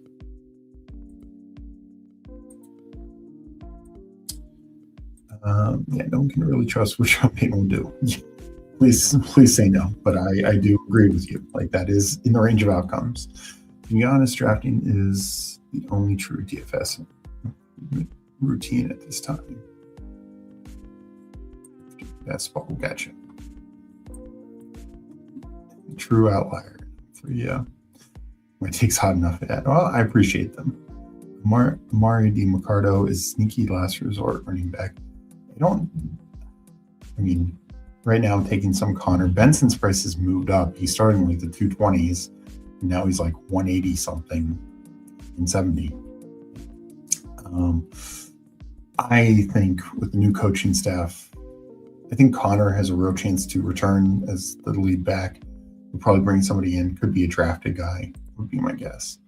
We got Jordan Kramer, GM. Good seeing you, Kramer. I know you're in streaming PPR Tyler in that draft. We just did 2 drafts. We're going to be heading out of here in a second. But just catching up on everything. So, did 2 drafts. We'll be back tomorrow in the afternoon, probably 1 p.m. Eastern. Likely the same time on Wednesday as well. So, thank you everyone for joining. And appreciate everyone for your support. And we will catch you next time. Good luck in the streets.